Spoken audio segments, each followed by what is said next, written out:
2 months ago, when we last checked in with the Council, I was already starting to have some serious doubts that the series would have enough momentum to carry it through to the end. The second episode was a real drag as it decided to push the mystery to the side in order to focus on a series of puzzles that were more frustrating than fun. The good news is that this third episode, Ripples, is a lot more compelling and goes a long way to right the ship. I still have my concerns, but this is everything the last episode should have been.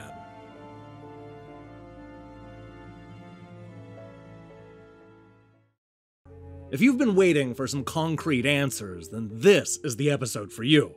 This is where we finally learn what the Council is up to, what all that occult stuff was about, and the status of the missing mother. In a lot of ways, this is the episode I needed to stay engaged, because it finally gives us a glimpse at the bigger picture and how we might fit into it. That's important, because so far Louis de Rocher has felt a bit passive as a character, mostly just observing what more powerful people have been up to. This episode revolves around the complicated politics of a land negotiation, which I promise you is a lot more interesting than it sounds. This really forces you to investigate each of the suspicious council members, constantly waiting for them to screw up and show their weaknesses. Finding ways to blackmail and manipulate these famous historical figures is most of what I like about this series, and Ripples does not let me down. A majority of this episode's first 2 chapters focus on stealthy investigations and tense discussions. This is a wise move, since the puzzles have largely been the Council's weakest link. For the most part, the brain teasers are pushed to the very end, when we have to go on an illuminating scavenger hunt around the mansion. In some ways, it's an excuse to revisit a lot of the locations from the last episode, but it also gives you a chance to see the hidden rooms and passages in a completely different light. There's some big revelations here, and I like that the game gives us some time to accept them before abruptly ending on a cliffhanger. From a storytelling perspective, this is the most intriguing episode yet. At the same time, it's also where it starts to go off the rails. I found some of the more, shall we say, supernatural explanations to be the right level of goofy, but I can see some being put off by the sudden swing. Part of my frustration is that the series has always felt too restrained, and this episode goes a long way to suggest that maybe we're in for a crazy, over-the-top final act. If that's where we're headed, then I can't wait to see what happens next. Although this episode still suffers from a lot of the same problems that plagued the first 2 parts, I'm happy to report that one of my main criticisms has been addressed. At no point did the game put white text over a white background, which is something we saw a lot of in the last episode.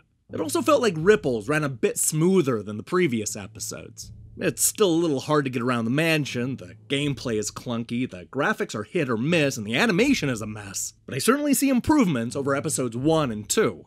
Now, one thing I have to call out is the voice acting. For the most part, I've gotten used to Louis' stiff delivery and the cartoonish accents coming from the supporting cast, but there's one voice in this episode that I just couldn't accept. The problem with this game is in the casting, especially when it comes to giving us voice actors that can sound old. The elderly characters here sound too young and lack any kind of authenticity, which is something that took me out of the moment every time. The performances lack the kind of urgency you'd expect in a situation like this. And if you're gonna dive headfirst into goofy supernatural territory, then you're gonna want to have voice acting to match.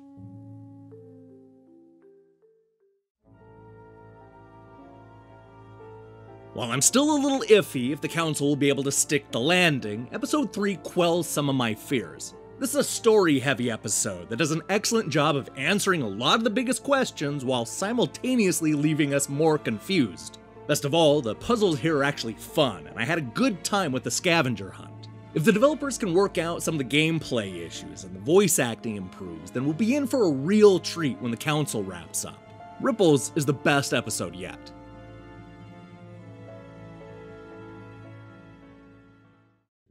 Hey, thanks for watching our review. So here's the question of the day. What's your favorite video game twist? This is a tough question because there have been so many great ones over the years. I think back to BioShock, or Portal, or that Metroid ending. Hell, the game I reviewed earlier this week, Narcosis, has a great twist ending. I can't wait to see your picks in the comments below. In other news, I'm currently hard at work on a bunch of reviews, including brand new titles for the Switch and PlayStation 4. I'm also gearing up for Monday's episode of Game Over, the early years. In the meantime, I strongly recommend you click that subscribe button and support what we're doing here. Until then.